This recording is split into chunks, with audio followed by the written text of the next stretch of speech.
Hello, it's Ciaran McLoughlin here from Gambling Insider, and I'm joined here by Matej Nemec. How I pronounce it, yeah? Nemec. Nemec, yes. From Bragg Gaming. How are you today? I'm very, very well. Thank you very much. First of all, talking about 2023, since we've just finished the year, you continued your expansion internationally. But which of these markets is most important to Bragg, do you believe? Well, obviously we have different sets of products. So we're known for 4 verticals. We're the leading platform provider for many European regulated markets. We are also one of the largest aggregators in the industry, obviously heavily focused into regulated markets as well. And we're putting a lot of effort in our creation of our own proprietary games, mostly into US, but also obviously European-wide. In terms of new markets, obviously we've went live in most of the US states. We're continuing our expansion into Italy, which was very successful. We went live with Lottomatica Tier 1 operators in Italy. We managed to go live with Caliente in Mexico. We've done direct deals with PokerStars and Bet365 last year. So in terms of Tier 1 global operators was obviously a successful and a big year for us, and we're hoping that we're going to get all this work worthwhile this year.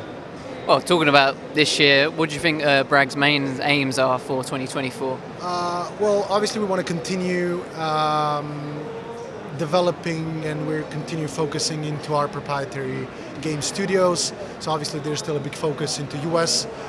We're still a content-led company, and we want to do more in UK. We want to do more in Spain. So obviously, as we're a public company, we are trying to focus more and more into regulated markets and create value for our operators with new and exciting games.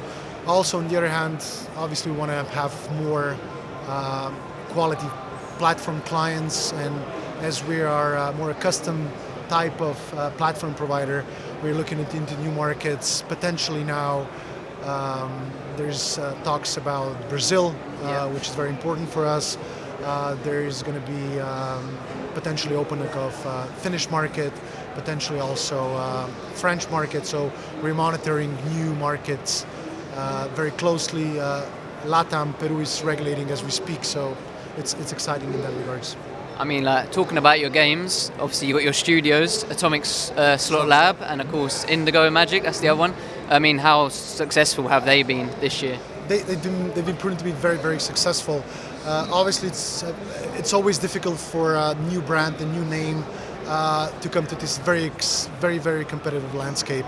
There's thousands of game studios by now, thousand games released, and I think it comes down to really a game quality that we're offering in terms of being on par with the most well-known game providers as Pragmatic, Evolution Group, etc. So I think the Tier 1 operators globally have recognized that these games are quality games, that we're going to make probably fewer games, but those games we will make, they will stand out from the rest.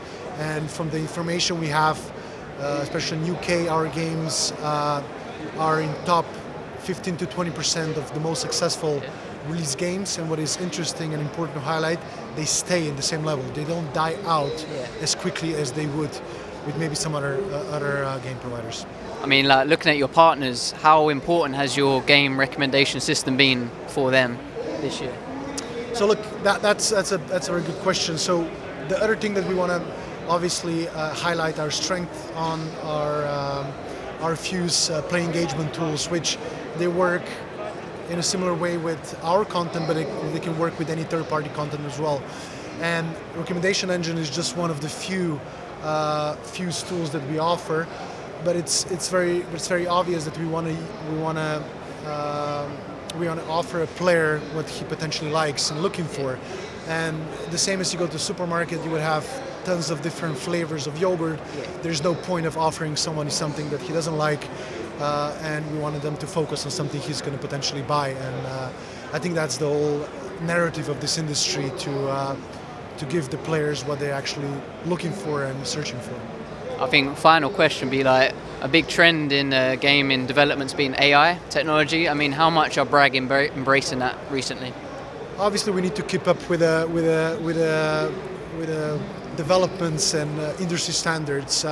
We still believe that there's a large human factor in whatever we do develop, but we are obviously trying to make use of the tools that are available to us to make some things optimized and using the AI to that extent. We have not created a game that would be 100% AI created, but we're taking bits and pieces of what we think is beneficial for the overall product.